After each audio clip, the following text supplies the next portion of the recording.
નમસ્કાર ખેડૂત મિત્રો, જય કિસાન, જય ભારત. ખેડૂત ભાઈઓ, આપણે સૌ ખેડૂત મિત્રો જાણીએ છીએ કે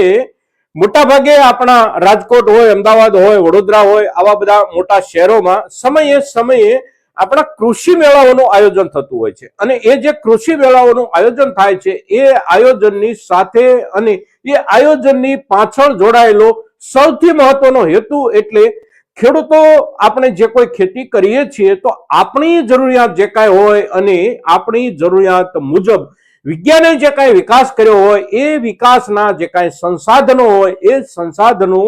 આપણા સુધી પરિચયના રૂપમાં પહોંચે અને આપણે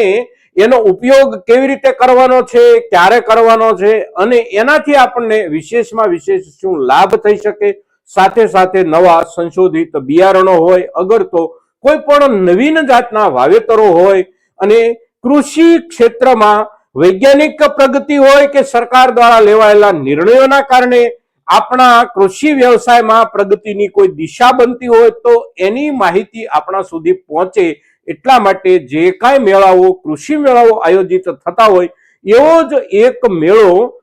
આવનારા નજીકના દિવસોમાં એટલે કે તારીખ 15 ડિસેમ્બરથી લઈ અને તારીખ 18 ડિસેમ્બર 4 દિવસ માટે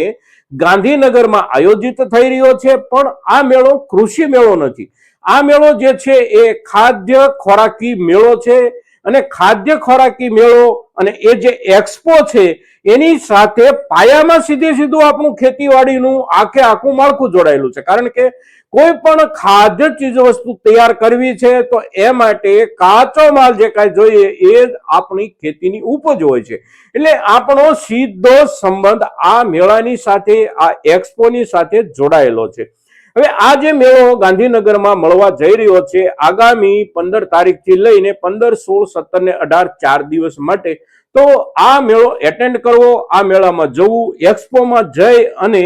આપણા ખેતીવાડીની ઉપજ સાથે જોડાયેલા કેવા કેવા ઉપકરણો સાથે સાથે આપણા ખેતી વ્યવસાયને સમાંતર આપણે જે વ્યવસાય ચલાવીએ છીએ એ વ્યવસાય છે પશુપાલનનો વ્યવસાય. અને પશુપાલનનો વ્યવસાય એટલે આપણે અંતિમ આપણી ઉપલબ્ધિ એટલે દૂધ, અને દૂધમાંથી જે કાંઈ બનાવટો તૈયાર થતી હોય એ બનાવટો એટલે લોકોના ખોરાકનો એક હિસ્સો. અને તેથી એના ઉપર પણ અહીંયા ખૂબ બધા સંશોધનો સાથેના ખૂબ બધા યંત્રો અને એનું માર્કેટ, એના બજારની સ્થિતિ અને એમાં એ પ્રવાહમાં આપણે ખેડૂત તરીકે કેવી રીતે જોડાઈ શકીએ અને જોડાવા માટે આપણે શું કરવાનું હોય, સાથે સાથે જોડાવા માટે વિજ્ઞાન તરફથી આપણને ખેડૂત તરીકે આપણા ઘર સુધી કે આપણા ઢોર સુધી કે આપણા ખેતર સુધી કેવા કેવા સાધનો લગાડીએ તો આપણે આપણી ઉપજ પછી એ આપણા ખેતરમાં પાકેલી ઉપજ હોય કે આપણા ઢોર પાસેથી મળેલું આપણું દૂધ હોય, એને વેલ્યુ એડિશન એટલે કે એનું મૂલ્યવર્ધન કેવી રીતે થાય અને મૂલ્યવર્ધન કરી અને એને માર્કેટિંગ કેવી રીતે આપણે કરી શકીએ, એનો વેપાર આપણે કેવી રીતે કરી શકીએ, એમાંથી આપણે વિશેષ નફો કેમ મેળવી શકીએ, સાથે સાથે વ્યવસાયની એક નવી ધારા આપણી ખેતીની સાથે આપણે કેમ જોડી શકીએ, આ જાણવું, સમજવું, એનો અભ્યાસ કરવો આ એક બહુ અગત્યની બાબત છે, ખૂબ જરૂરી બાબત છે. અને તેથી આ મેળાની અંદર જે કોઈ આપણા ખેડૂત મિત્રો, પશુપાલક મિત્રો જોડાવા માંગતા હોય, જવા માંગતા હોય, જિજ્ઞાસાના કારણે જવા માંગતા હોય, અગર તો પોતે કાંઈ નવું કરવા માંગે છે તો એમાં શું નવું કરી શકે એમ છે, વિજ્ઞાન તરફથી કેટલો સહયોગ મળી શકે તેમ છે અને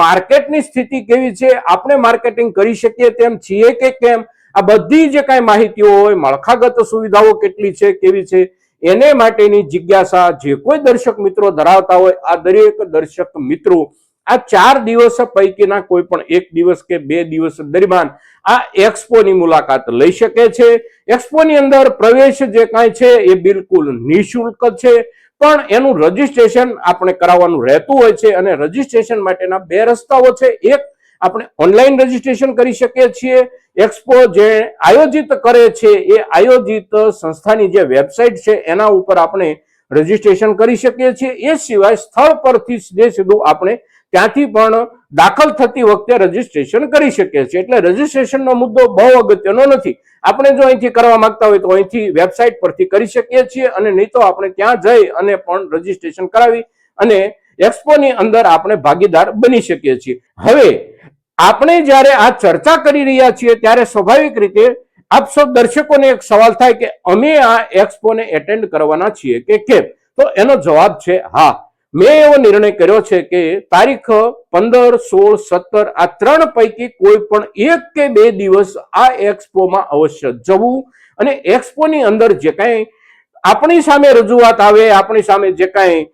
માહિતીઓનો સોર્સિસ આવતો હોય એ સોર્સિસને શક્ય હોય ત્યાં સુધી જે તે સમયે સ્થળ પરથી સીધો આપણા સૌ દર્શકોની સાથે લાઈવ સ્વરૂપમાં જો જોડવાની જરૂર લાગે તો ત્યાંથી પણ 1 એપિસોડ, 2 એપિસોડ કે 3 એપિસોડ જુદા મુદ્દાઓ ઉપર લાઈવ કરવાની જરૂરિયાત ઊભી થાય તો આપ સૌની સાથે લાઈવ જોડાવાનો પણ અમે પ્રયાસ કરીશું અને લાઈવ જોડાવાની જેમાં જરૂરિયાત ન હોય અને જેનો એક એડવાન્સ વિડીયો તૈયાર કરીને આપણે અપલોડ કરી શકતા હોઈએ એવી જે કાંઈ બાબતો હોય એને માટે એડવાન્સ વિડીયો ત્યાંથી તૈયાર કરી અને ત્યાર પછીના સમયે આપણે અપલોડ કરીશું. પણ આ દિવસો દરમિયાન લાઈવ થવાનો જ્યારે પ્રસંગ બને ત્યાર પહેલાના સમયે ઓછામાં ઓછા 3, 4 કે 5 કલાક આપ સૌ દર્શકોને અમે માહિતગાર કરશું અને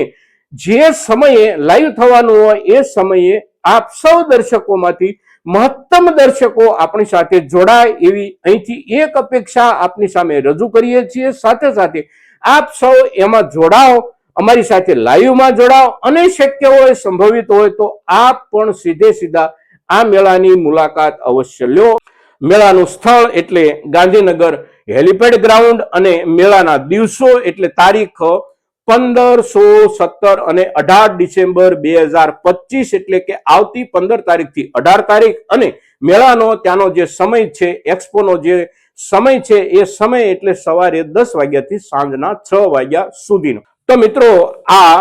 ખાદ્ય ખોરાક એક્સપોને લગતી જે કાંઈ માહિતીઓ અમને આપની સાથે શેર કરવા જેવી લાગતી હતી એ માહિતી આપની સાથે શેર કરી છે અને આ જે માહિતી છે, આ જે આપણો વિડીયો છે, આ વિડીયો આપ સૌ દર્શક મિત્રો વધારેમાં વધારે ખેડૂતો સુધી પહોંચે એને માટે અવશ્ય પ્રયાસ કરજો. કારણ કે વિકસતા વિજ્ઞાનનો જેટલો લાભ આપણે લઈ શકીએ એટલું જ આપણા હિતમાં આગળનું ભવિષ્ય આપણું સુધરતું હોય છે. મિત્રો તો આજના દિવસની આપણી આ ચર્ચા મહત્તમ ખેડૂતો સુધી આપ પહોંચાડો એવી અપેક્ષા સાથે જય કિસાન, જય ભારત.